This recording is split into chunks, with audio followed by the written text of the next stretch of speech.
Welcome back, baseball fans, as we continue our Legends in the Making playthrough on OOTP 26.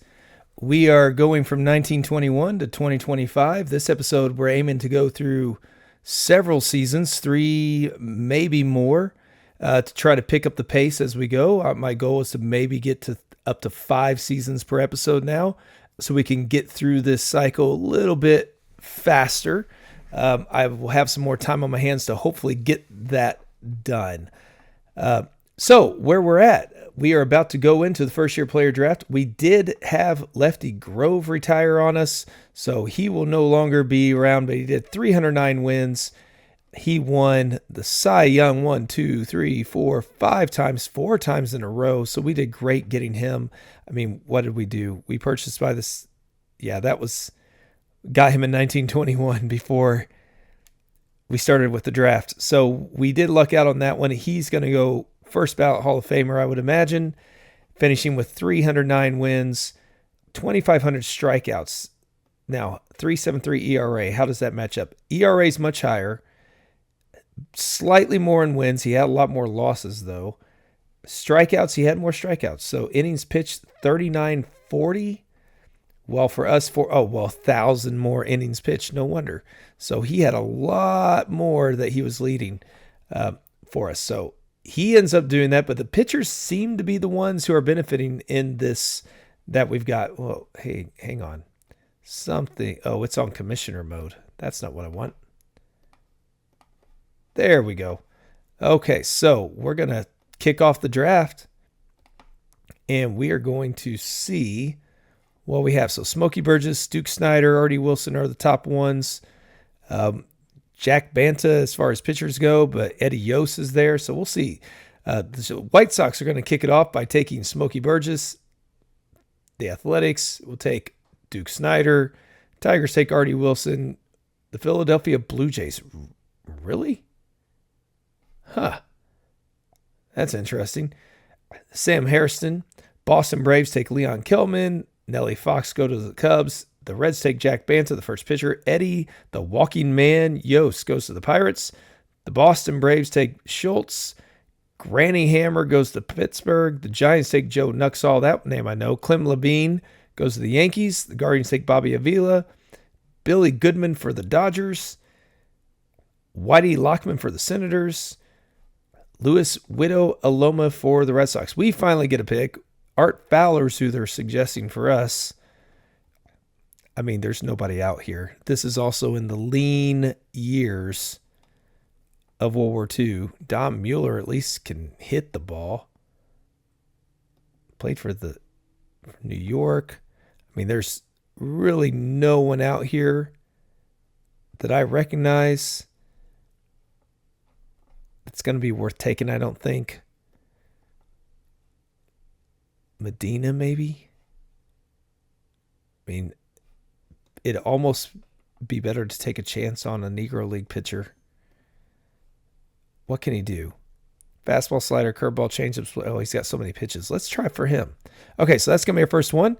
We're going to jump ahead and go through the offseason and get ready for the 1944 season.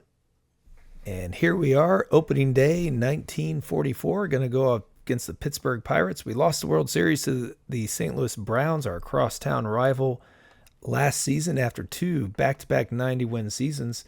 The Hall of Fame, we did have John Beckwith was the only one in his first year. Then quite the drop-off for everybody else. It's going to be thin the next couple of years, it looks like. We got to see our off-season award winners, though, before we move into this season. So let's check out those major awards. Gold Gloves. Partlow, that's a new one. Bill Dickey winning yet another one. Or no, it's his first one. He's been getting on the All-Star team. That's what it is in Silver Sluggers. Hal Trotsky. We haven't seen this guy for a while. We traded him away, and he had a solid run there, but now he's finally showing back up, getting his 3rd Gold Glove. Joe Gordon, another one who's doing great for Cleveland. He's just stellar. Campuris, that's a new name. Lou Bedreau. George Case, our stolen base guy, Augie Galen and Mike Shartak. In the NL, Spud Chandler, Roy Campanella for us. I think he's going to do that every season, it looks like. Ray Dandridge for us as well, picking up his first one. Phil Rizzuto getting another one. Again, defense at 85. He's going to be gobbling those up as well. Peanuts Lowry, what a name. And then a DiMaggio making it. Reliever went to Clyde Shown in the American League.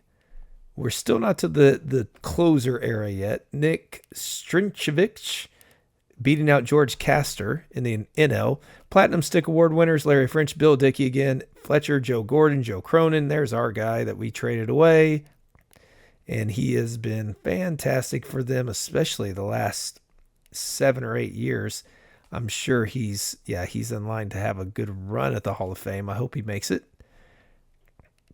Ted Williams picking up, only hitting .302 and 12 home runs, so he's way below, but he's playing in seasons he wouldn't have been playing in real life. Dixie Walker over here, Wally Judnich, Cecil Travis. We've seen these names before. In the NL, Leon Day, Josh Gibson picking up yet another one. He is dominating. He is going to be a first ballot Hall of Famer, no doubt. 366 home runs, though, so he's still not, he's not approached Gehrig even, let alone the Babe. Nick Etten, Lou Klein, Ken Keltner, Vern Stevens, Monte Irvin for us, picking up another one, and Stan Musial, another of many. Ted Wilkes picks up the Rookie of the Year with 11 first place votes. In the NL, Lou Klein picks it up unanimously for the Dodgers. When we look at the Cy Young, Johnny Vandermeer beating out Johnny Niggling from the Browns, both of them, and that's why we lost, I guess. Vandermeer picking up his second one in a row. Man, he is off to a hot start. And then in the NL, Howie Pollitt beating out our boy Mort Cooper, 13 first place votes to 3, winning rather handedly. Dahigo got a few points, and so did Page. MVP went to Joe Gordon for Cleveland unanimously. And in the NL, Bill Nicholson, Stan Musial stealing 1 first place vote. This could be one where he really erupts, I hope. But again, he's not getting much as far as... So in 1943, he had 13 home runs. Only 6.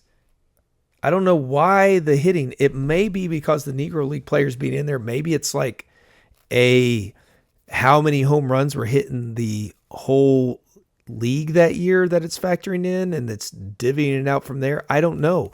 But it could just be the better pitching. Could be that they're playing in different ballparks. But either way, the home run totals are much lower in this playthrough than what they were in real life. So that's interesting.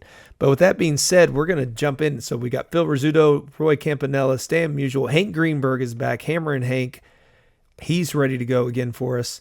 Monte Irvin, this is going to be a huge lineup, giving us hopefully the pop we've been missing. Eddie Robinson, Ray Dandridge, Lonnie Frey, and then we've got Mort Cooper, Satchel Paige, Denny Galehouse, and Martin Dahigo, who we have other ones. Preacher Rose ready to get in there. Steve Grommick's ready to get into it. Luis Tiant wants to get back in. Hal White is not, but Schoolboy Rowe doesn't have the stuff yet. Thornton Lee would like to get back in there. So we have options to either expand to a 5-man rotation or swap out Dahigo if he starts slow. He is 38. He's slowing down a little bit, but his ERA is still great. So with that being said, let's jump to the All-Star break. And for our mid-season update at the All-Star break, we have a 1.5 game lead. It is much, much tighter this season. You can see the offense has not been there. Home runs were third. I don't know how. Irvin has picked it up, Eddie Robinson, but Greenberg, nothing. Musial, nothing. I don't understand that. And our pitching has not been there either. We did make a change. We put Thornton Lee into there for Galehouse. That might still change, though, because Gromick's doing well back here. Not sure. When we look at the standings, the Browns are leading again over the Guardians, but it's still quite a few teams are in it. I'd say 4 teams. And then us, 1, 2, 3, 4. Everybody except the Philadelphia Blue Jays are in this one because the Reds could make a run like they did a couple seasons ago. They are not that far out. And then we got to remember, with 8 teams, we're just playing each other over and over and over again, which makes it easier to get on a run. When we look at who is leading the leagues, Batting average, 358 for Walker Cooper, followed by Lou Boudreau and Bill Dickey again. Catcher at 37 is crushing the ball. Home runs, Ted Williams is finding his power stroke, though, in the American League with 16. Enos Slaughter has 61 RBI. George Case, again, only not quite as many stolen bases, but with 11. OPS goes to Williams. Same with the batter WAR, with Lou Boudreau right there with him. We have a 14-game hitting streak for Harry Walker. Walker Cooper is closing in on that. ERA goes to Roy Partlow. Johnny Nigling, and who's second, is also leading in wins with 16 wins. Wow, what a season. Max Lanier is leading in strikeouts. Al Jurich has saves and Lanier in WAR. Now, Nigling looks like he's got a run at the pitching Triple Crown. Batting average in the NL, 368 for Taffy Wright. Frank McCormick, there's a big gap here, 40 points. Charlie Keller and Bill Nicholson tied for 16. Eddie Robinson is in third for us. Bob Elliott with 62 RBIs. Bill Nicholson right behind. Snuffy Sternweiss, great name again, 15 stolen bases. Charlie Keller and OPS. Snuffy is also leading the batter WAR race. Rizzuto's up there, though. Hitting streak, 19 games at the high in the NL. ERA goes to Butch Winslow at 1.88, followed just one shy Jesse Flores. Howie Pollitt has 14 wins, followed by Dizzy Trout. Spud Chandler in strikeouts, and George Castor in saves. But Denny Galehouse, after moving to the bullpen, has 6 for us. So, and Ken Raffensperger for pitcher WAR. Well, we are in a tight one. I don't know how it's going to turn out. We do have Greenberg back, though. He was hurt. That is something holding him down, but 3 home runs still. I don't know with that power why he's not doing better. It must be the pitchers are dominant at the moment. So it'll be interesting after 1947 when you had integration. Will we see the power numbers go up? I don't know. But let's jump to the end of this season.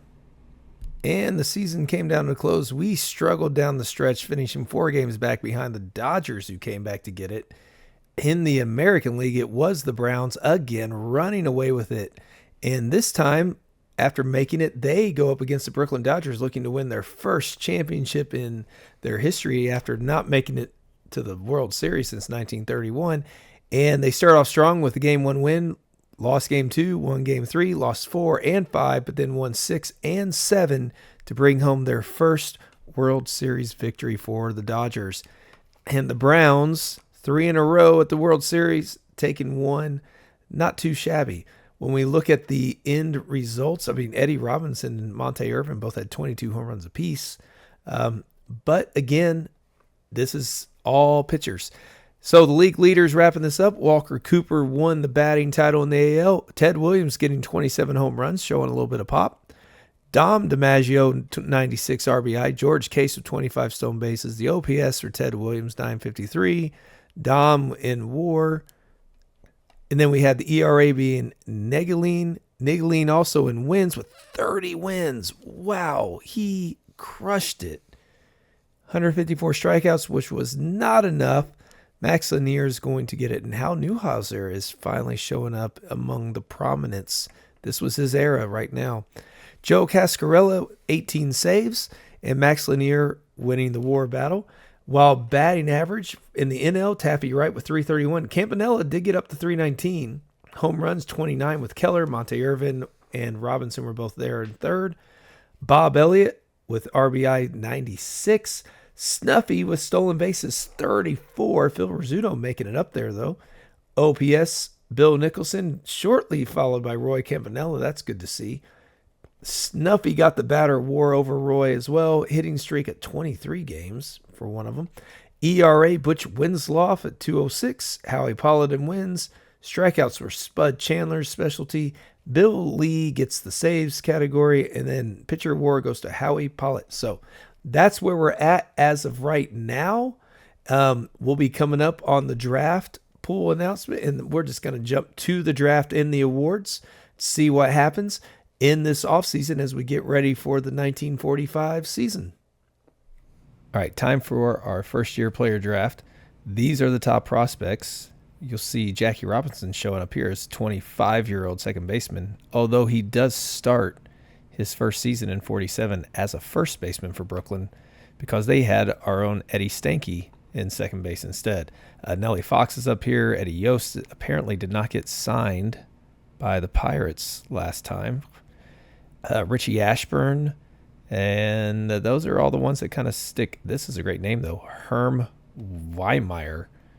I don't know this guy, but he had a long, good decade career that he didn't have a lot of success, but he was around. So we're going to jump to the draft. We are in 16th here. Probably not going to get any of the big ones. Let's see if there's anybody actually out here besides Jackie. So we have Jackie, Richie Ashburn. Now I did mark ballplayer Gonzalez because he's got 1 year. They don't even have the real name for the guy, but he's got a 2.08 ERA through 3 games, started 1, 13 innings pitched. I want to see what he does. I'm not going to draft him. Well, I might end up drafting him, but I'm not planning on it. Not a lot of big-time names up here. Steve Bilko, I believe I know that one a little bit, but I don't know why I know him. So not a lot. If we sort by some other ones, we got Ashburn again. Pete Gray. He's the 29. Yeah, he is our the one-armed baseball player who got a shot finally in 1945. There's that book I read about World War II baseball era that was very good. I don't remember the name of the book off the top of my head, but I think I've mentioned it before in one of the other episodes. It's really good. Or no, I haven't mentioned it. I'll need to look that one up, but definitely recommend that one. And he has a role in that one. He doesn't strike out much. He's got some speed. So maybe he could be serviceable, but we already kind of are locked in. Oh, we can look at the future pool. No, we can't. That's probably better. We don't want to know ahead of time. Okay, so let's get started on the draft, and let's see who goes where. My guess is Jackie's going to go in one of the first few. Eddie Yost will go really quick as well. He went 8th overall last time. So Philadelphia is going to start with Billy Pierce. Then we get Nellie Fox going to the White Sox. Washington's going to take Eddie Yost. Richie Ashburn takes the Reds. Jackie Robinson's still there.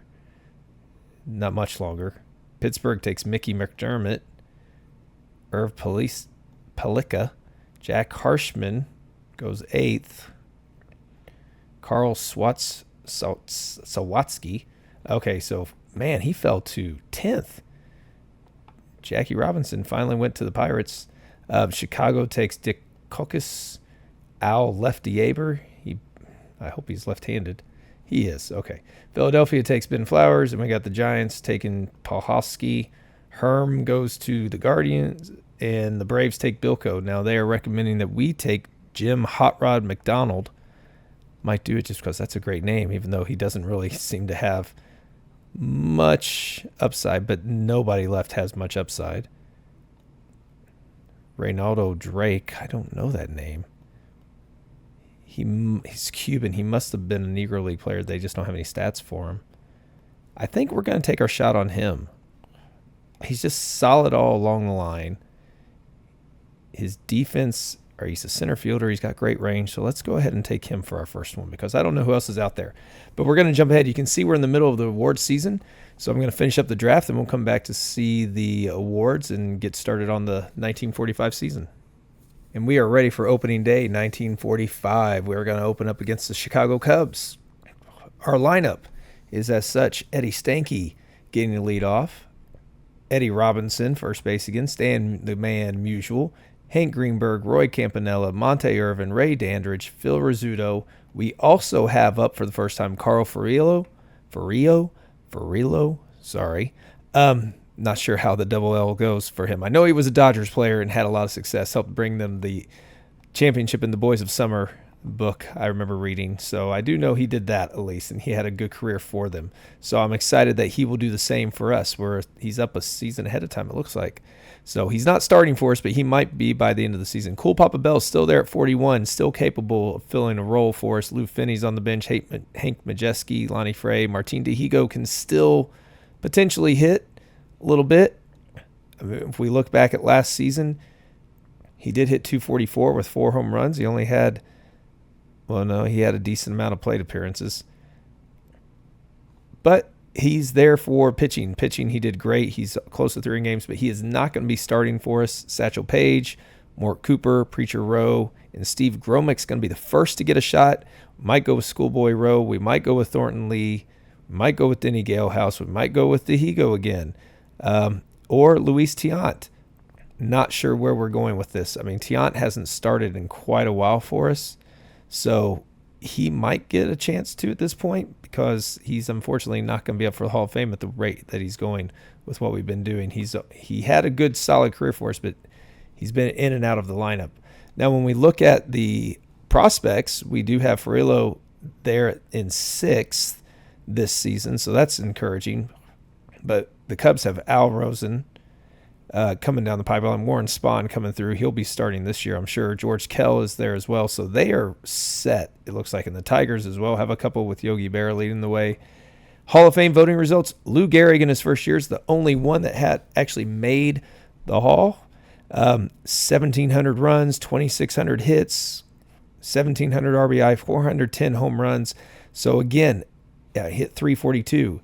When we look at the average, he was there. RBIs, he was slightly less. Hits, he was just slightly less. Runs, he was slightly less. But home runs, 80 fewer because the power numbers just are not there. He had 8,000 at-bats.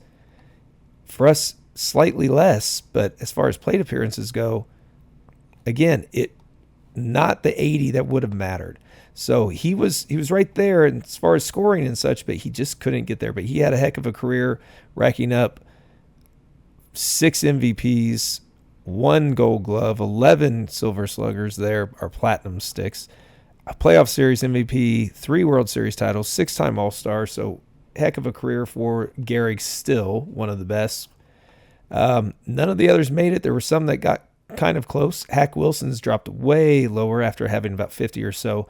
And Jimmy Dykes dropped way lower and actually dropped off. So our guy, Jimmy Dykes, did not have enough to make it in with his 2,000 hits, 1,000 RBI. He didn't get enough accolades, only 1 Gold Glove and 1 Platinum Stick at third base. So he didn't quite make it in, but he had a good career for us nonetheless. When we look at the awards from last season, we will see how we did. So we go to the Gold Glove Award winners. Johnny Vandermeer getting recognition. He's on a hot streak in the prime of his career. Joe Gordon again, no surprise there. George Case, the speedster. Dom DiMaggio. In the NL, I remember it said Dom was a better fielder than Joe, but Joe was the better all-arounder. So Spud Chandler picking it up. Roy Campanella, yet again, 4 in a row. He'll keep doing his thing. Stuffy Sternweiss, Ray Dandridge for us. Johnny Pesky, George Binks, Goody Rosen, Vince DiMaggio. So no Joe, but the other 2 DiMaggios get up there. Reliever of the year for the AL went to Herman Howard, unanimously, picking up 15 saves. The NL, Bill Voisell for Pittsburgh, beating out Roy Wellmaker. Voisell only had 3 saves, but it must have been his 10-6, 277, so he had a lot of innings there. We aren't to the closer era yet. Platinum Stick winners, Ed Lopat, Bill Dickey, Cavaretta, Joe Gordon again, Stan Hack, Lou Bedreau again, Ted Williams hitting 312, Raleigh Judnick, Enos Slaughter. It'll be interesting to see how Ted does. So he was out in these seasons here, so he's picking up some extra home runs and extra hits. He should hit 3,000 hits, but again, the power numbers are way lower anyway, so it's going to be interesting to see what happens as far as that goes. In the NL, Dihigo picking it up for pitcher, Campanella, Frank McCormick, Snuffy Sternweiss, Bob Elliott, Vern Stevens, Charlie Keller, Monte Irvin getting another one for us, his 3rd. And then Bill Nicholson for the Pirates. Rookie of the Year went to Artie Wilson in the AL, hitting 308 with 72 RBI, 4 home runs as a shortstop. And this is before he had any power ones. Only 2 players receiving anything for the AL. Bill Voisell picks it up. That was small. So Johnny Niggling gets it for the Browns, beating out his teammate Johnny Vandermeer. Gets to get the Cy Young. I think Vandermeer got it the last year. Niggling gets it this time. The Browns did beat us, remember, in 7. The NL, Howie Pollitt beating out Butch Winslow. We did not have anybody getting any points, surprisingly. MVP went to Ted Williams, barely beating out Niggling. Dom DiMaggio getting up there. Don't see Joe up here, though. Interesting. So Ted picking up his, second MVP, of many more probably to come. Snuffy Sternweiss picking it up. Fewer first-place votes than Howie Pollitt, but taking it by 3 points. Roy Campanella playing spoiler, it looks like getting 2 first-place votes, but almost even getting up in there. So I wonder how the rest of the voting trickled down. Stan Musial picking up a few points as well. So we'll see if Stan, who at this point had double-digit home runs 3 times, has not had any for us yet. So that's going to be interesting. But he is leading the league in doubles, so he's doing that. And, I mean, the guy did hit lots of doubles. And wasn't it Musial that had the same number of hits from his home and away, I think it was? Not real. I can't remember what what that was with him, but it was some kind of odd thing that made him match up. So that's where we're at.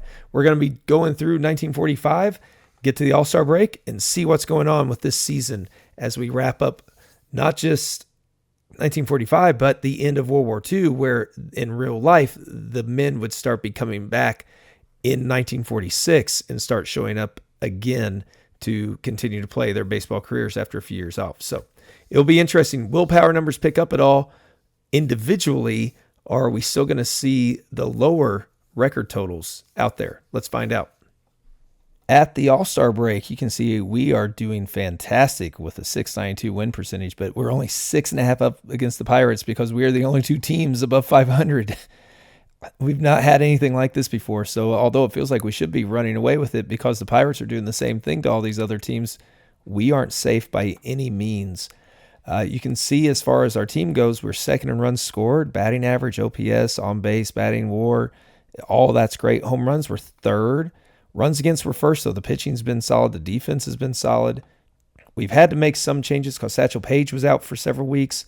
Dihigo got into the rotation, but now we're going with Luis Tiant for a little bit. We've been kind of maneuvering a little bit. Schoolboy Rowe got into the rotation as well, but he struggled. Greenberg's providing some pop at the plate. 14 home runs in this season in a row. After 1945, he came back from the war at the end of the season and hit 13 home runs. So hopefully he goes well above that and we can see some of this 44, because 58, he never approached that. 39 is his high for us, and he didn't have any barely getting to the plate in some of these, but in 1941 he got a lot of opportunities and didn't do anything.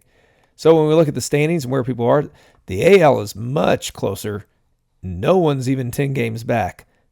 That's a tight race, and Senators have lost 7 in a row to pull everybody closer. Tigers have lost 4 in a row. Wow. So Johnny Hop for the Tigers at 327, then 326, 325. Everything's close. 11, 10, 9. All of it's close in the AL.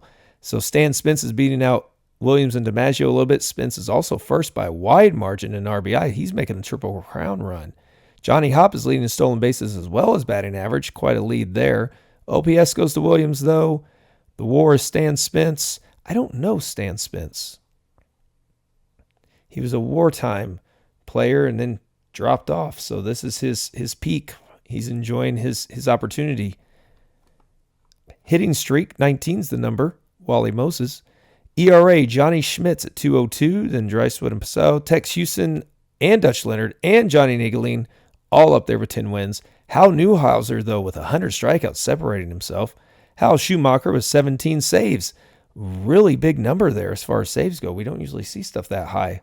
Then Max Lanier and Tex Houston with 4.0 pitcher WAR. Now on our side, Johnny Mize is back up here with a vengeance. So he had several seasons gone. He wasn't even playing during this season. He hasn't even hit his big home run totals yet. But here he is. So I did not realize he went from the Cardinals to the Giants. But will he have a shot? The question is, because these home run totals are not as big, but he's having a good season this year, and he's been filling the gap here. His hits are going to be higher, and his RBI and run totals should be higher than his career as well. So he's going to have a Hall of Fame career, no doubt. Stan Musial's in second with Mickey Vernon. Greenberg leading the league with Charlie Keller, and Josh Gibson is right behind. Gibson has amassed now 390, so hopefully he'll get to the 400 mark, and he's still going, so I don't know how long he will, but he should be already, he's already set for the Hall of Fame as a catcher.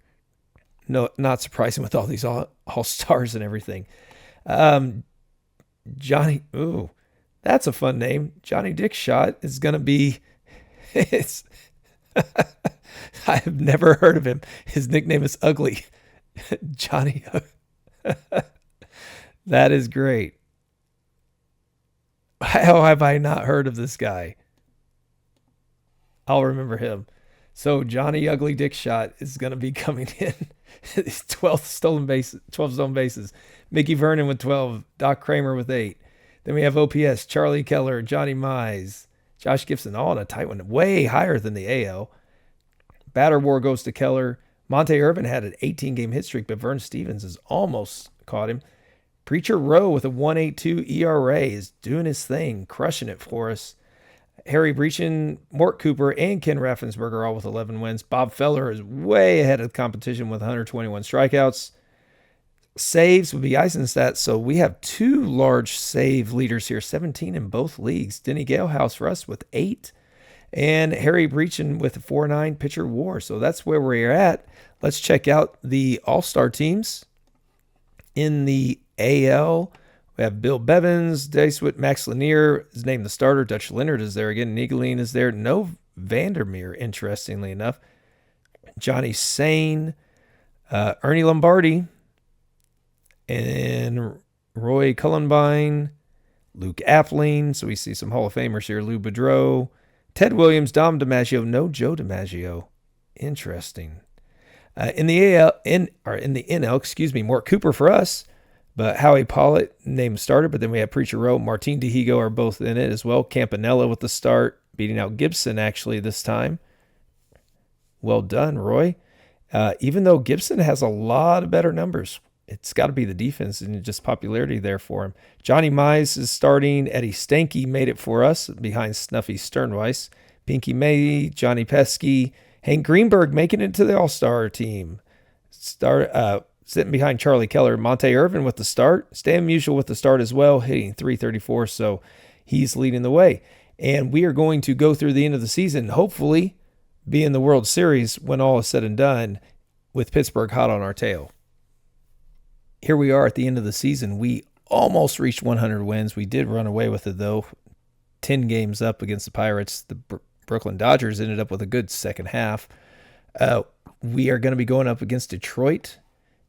The Tigers squeaking by that tough AL. When we look at the final league leaders, Wild Bill Wright out of nowhere getting .336. Stan Spence and Ted Williams tying. Joe DiMaggio is still playing, apparently, after a couple rough seasons. 19 home runs tied for the lead. Stan Spence got the RBI title, followed by Ted Williams. Johnny Hopp, 25 stolen bases. George Case is up there again still. Ted Williams with 907. Stan Spence led in batter war. Hitting streak, 21 was the number with Artie Wilson. ERA went to Roy Partlow.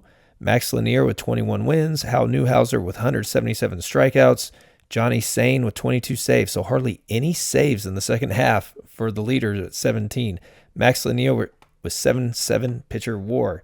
In the NL, Stan Musial taking the batting title, tying for it actually with Mickey Vernon, .336 average, so he did way better than last season. Finally hitting 10 home runs.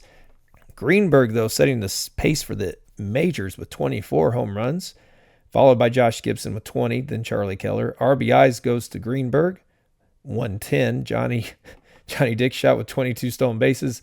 Stan Musial, 924 OPS. Batter WAR goes to Johnny Pesky. Roy Campanella still active with a 29-game hit streak. Look at that, hitting .319. ERA, Preacher Rowe beating out teammate Luis Tiant with a 2.01 ERA. Way far ahead. Wins, though, go to their other teammate, Mort Cooper. Strikeouts, Bob Feller, no surprise, followed by Preacher Rowe. Then Harry Eisenstadt does continue the saves, though, with 29 saves, followed by Henshaw and Erickson. And then Breachin with 7.9 pitcher WAR. We did make one trade. We were offered Kirby Higbee, and Joe Garagiola for Hank Berman and Ray Hardy, who were never going to see the majors. So Kirby Higbee, who did have a successful career in real life, and he's been having success so far, we decided to go ahead and add him. He only pitched in 8 games for us, 2 wins, 1 loss, only 9 innings. But he's there if we need to make some changes, because we do have Tiant up there at 39. We also have Martin Dihigo at 40. Satchel Paige, 39, even though he can pitch forever probably. Schoolboy Rose at 35. So we have a lot of older guys. Thornton Lee's at 39. So that's why we made the move for Higbee. Now, let's check out the playoffs. So they were first in the AL in runs. We were first in the NL by far, and first in the NL in runs against, way better than their standings. So we'll see. They'll be interesting. We also were really good at both home and on the road. They were about even on both as well.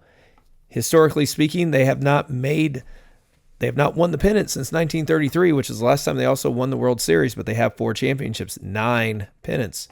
We only have 8, but we've won 5 World Series. Last time we made it was 1943, but we are hoping to win it this time. The championship last time has been a while, 1940. So Preacher Rowe is going to be leading us off against Clyde Shown, and hopefully we can get off to a good start here.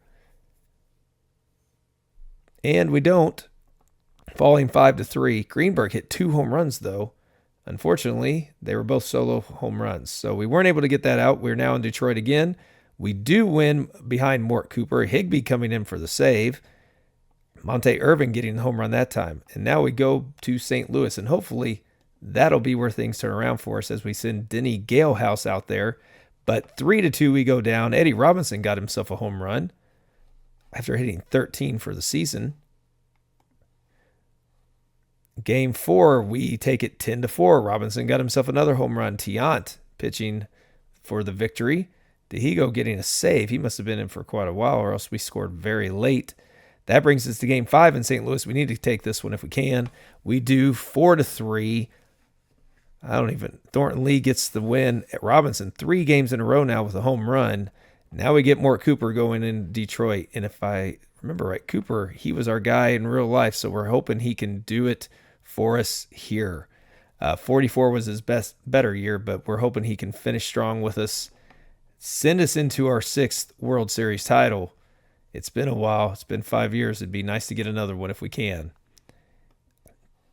Turns out we did not get it, falling 2-0 because we couldn't get any hits against them. Did we get any?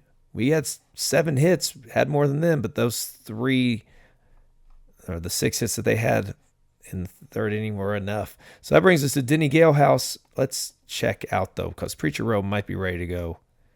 He is rested. We're going to send Preacher Rowe out there. He was our ace. He's going to be our Game 7 guy. So he's going up against Cy Johnson, who struggled throughout the regular season, but he's been great in the World Series in his appearance. So we need somebody to step up for us. Preacher Rowe, this is your chance.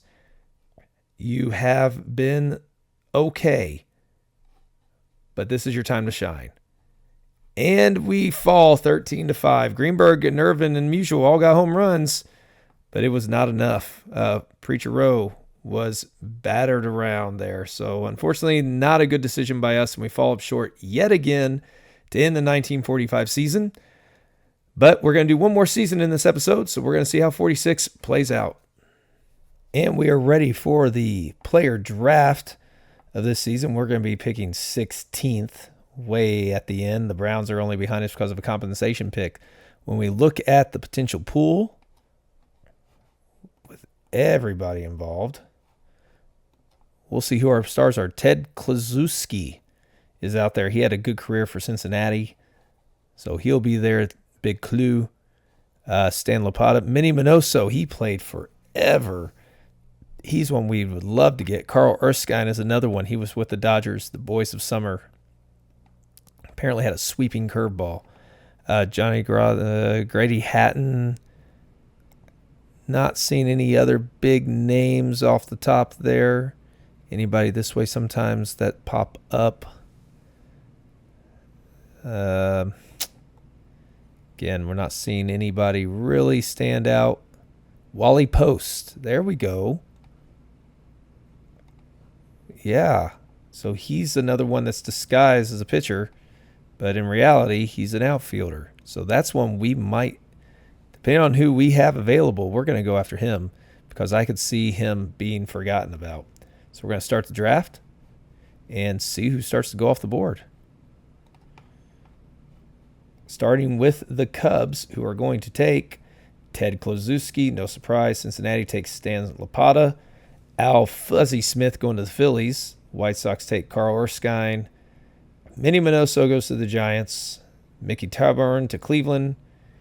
Johnny Groth to the Red Sox. Alvin the Swamp Fox Dark. If he's not from South Carolina, that's going to be very disappointing. He's from Texas. Why is he called the Swamp Fox? The Swamp Fox was Francis Marion, came from South Carolina. I digress. Washington takes Dale Mitchell. And we've got Irv Noren, Solly Hamas to the Yankees, Hal Skinny Brown to the A's, Grady Hatton to the Dodgers. Tigers take Jim Jr. Gilliam, Chris Van Koik to Pittsburgh. Our recommendation is to take Bobby Doc Brown, who played for the Yankees in the late 40s, early 50s. But I want to go with what we do know, which is Wally Post. We're going to go for Wally Post instead. So we'll see. You can see we are close to the end here of the awards, but we're going to do the draft, and then we'll get to the beginning of the next season. Then we'll check out the awards, any changes we might make in the offseason as well, and we'll do the 1946 season to finish off this episode. And here we are, opening day 1946, after losing yet another World Series, coming so close but not making it. Our lineup this year, Carl Furillo is going to get to lead off and play right field for us because we need to keep Monte Irvin in the lineup at center field, and Monte Irvin apparently can't play anything in the outfield but center field. We've got Lonnie Frey batting second, Stan Musial in left field, Hank Greenberg's back at first base, Roy Campanella at catcher again, Monte Irvin in center field as mentioned, Ray Dandridge in third, and Phil Rizzuto at short. There will be some rotation going on, though, because Hank Majeski can play, Eddie Robinson can play, Cool Papa Bell apparently at 42 is deciding to be skilled and able to do things again. Danny Litweiler can play, Ronaldo Drake can play, and Vic Wirtz is now up there as well and can play. Our rotation is going to be Satchel Paige back at the top again. Thornton Lee is back in there. Kirby Higby's going to get to be in there to start. Preacher Rowe as well. But all that could change because all of these guys have the ability to be in that rotation also. We did have Martin Dihigo retire this season. Getting into the Hall of Fame, though, Babe Ruth did it, and Al Simmons, Wally Chang, running out of time, couldn't make it. Nobody else is getting really close. Herb Pinnock, maybe, and Heine Manouche, maybe, but the others are dropping off on momentum. But the Babe, far short with only 551 home runs, but he did get the RBIs over 2,000, over 3,000 hits, 2,000 runs. Everything else was roughly the same, but it's just the home runs are just not there in this simulation, which is interesting. I don't know really why that is. Are the better pitching with an integrated league already? I'm not sure. It could be that. When we look at the awards from last season, 1945, Clyde Schoen gets the AL Gold Glove at pitcher. Bill Dickey yet again. Ray Sanders, Eddie Mayo. So we have some new ones here. Dom DiMaggio getting his fourth one. So he's having quite a run here, but it will probably drop off at that point. But he's dominating right now. Harry Breachin at pitcher. Roy Campanella, of course. George McQuinn. Snuffy gets another one. Pinky May, another. Johnny Pesky. Charlie Keller.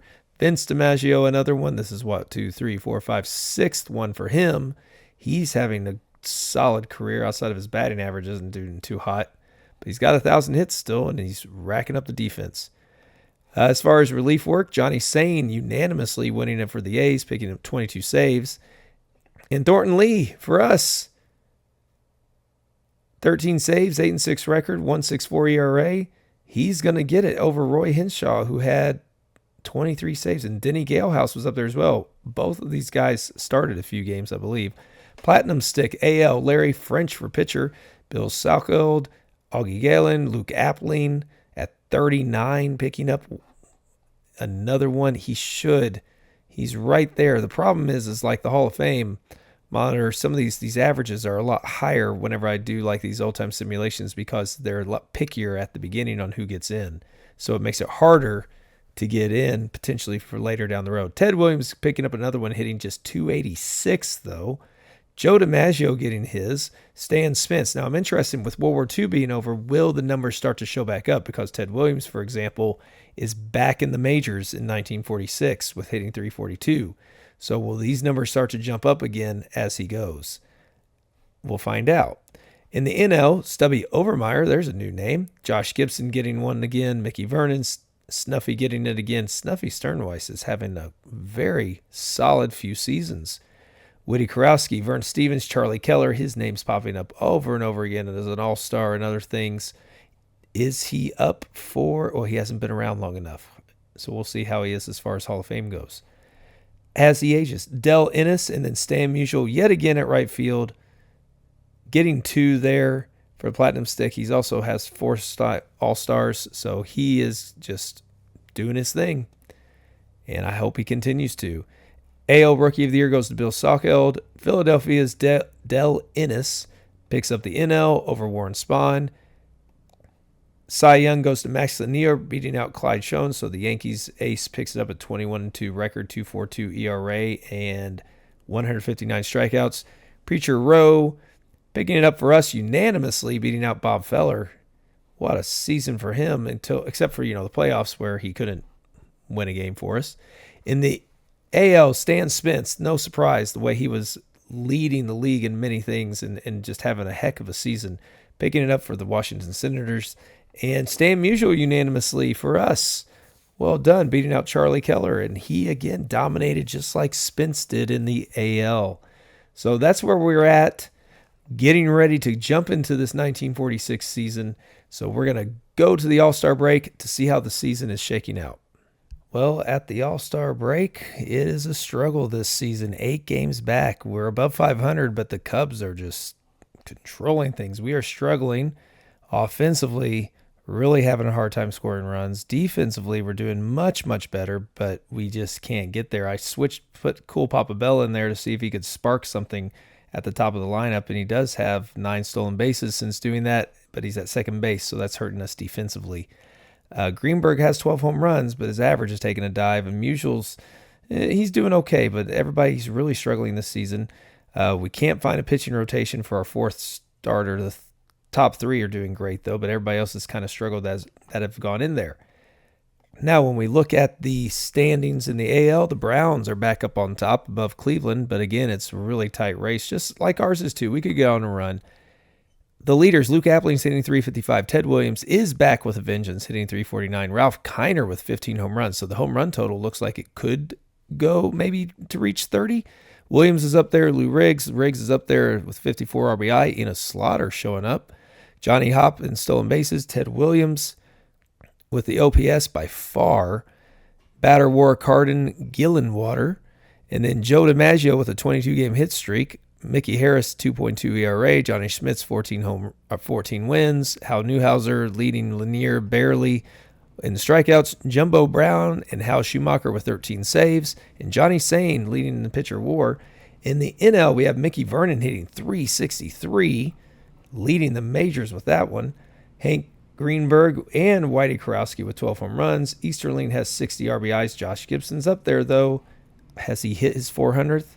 He has. He's cleared that. He's making a run at 2,000 RBI potentially. I don't know. He's going to have to play a little bit longer. That's for sure. He's got to have he's got to have these seasons again. He's not getting those RBI totals anymore. So I don't know if he'll be making that or not. Pete Reiser, 16 stolen bases. Cool Papa Bell is in the running there. Mickey Vernon, 966 OPS. Batter War goes to him as well. Musial's third. Campanella finished his hit streak from last season at 29. Easterling's at 21 active. ERA, Thornton Lee having a resurgence. Thornton Lee's tied for the wins as well, but Feller, of course, has the strikeout total. No surprise. Lon Warnicki beating out Mort Cooper in the save department. Spud Chandler and Fred Hutchinson both lead in the pitcher war category. And when we look at the all-star teams, We've got Harris in Houston and Cy Johnson, Houston, Tex Houston getting the start. Hal Newhouser's up there now. He's going to be amazing. He dominated in World War II, if I remember correctly. Yeah, he did. And then he goes on to have a stellar back half of the decade before the 50s, kind of fading off. But he was a great pitcher for his day. Ernie Lombardi showing us again what we traded away, I guess. But, we got Dahigo out of it, so we've done just fine. Wait, did we get Dahigo? Who did we get for him? Traded by the White Sox to the Cardinals. So we gave George Case away, and then we got Campanella. That's right, we got Campy for him. We'll take that trade again. Columbine is starting at first. Joe Gordon is there. Marvin Williams gets to start, though. Luke Appling's getting to start again. Ted Williams, of course. Stan Spence and Dixie Walker. So interesting. DiMaggio's still not in there. In the NL, we have Thornton Lee and Satchel Paige both making it for us. Mort Cooper and Denny Galehouse and Preacher Rowe making it as well. Cooper marked as being a starter, and so is Dizzy Trout. It's been a while since we've seen him showing up, I feel like. Campanella beating out Gibson again for the start. Mickey Vernon beating out Johnny Mize. Jackie Robinson is here. He has arrived, hitting .335. So we'll see. Now, I'm surprised stolen bases have been so low as well. We haven't been seeing the stolen base totals that I expected to see in these early seasons. Johnny Pesky at shortstop. Stan Musial getting another one. Carl Furillo making his first All-Star team. But Elmer Vallow making, I believe, his first. Yeah, and getting a start in the process. And then we have Barney McCoskey again in center field. So that's where we're at. We'll see if we can mount a run, but I don't know that we're going to be able to do it unless we can get the bats going. But we'll see where we're at the end of the season. Well, the season did not end as we hoped. It was a rough season. We did finish above 500. 8 games out, though. The Cubs taking their first pennant in our simulation, the making of the World Series, going up against the St. Louis Browns. But as you can see, they were swept by the Browns, who picked up their second World Series title, and the Cubs are going to have to wait longer.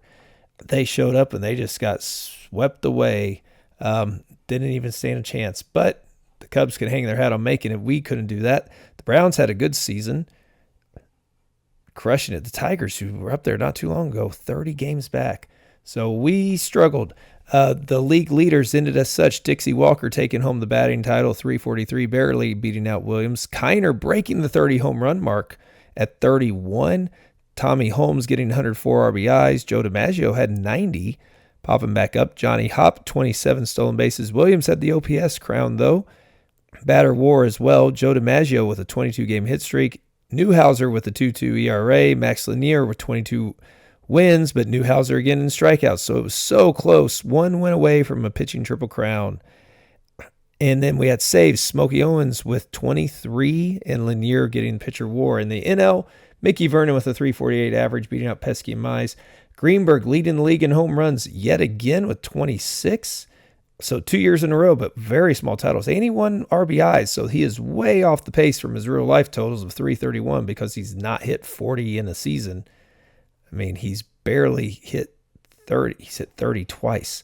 So he's way off of those totals. Staying through World War II did not make a difference in increasing his totals. Johnny Mize having another solid season. Josh Gibson as well.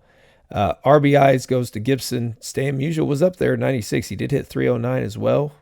Still not getting the home runs, but I'm going to guess he let in doubles. No, he did not, but he's consistent. I mean, that's what he was known for in real life as well. Pete Reiser, 36 stolen bases. There we get a big number. Mickey Vernon, 901. Batter war was Musial. Hitting streak, Campanella's 29 held up. ERA, we had Thornton Lee and Satchel Paige both making in the top 2.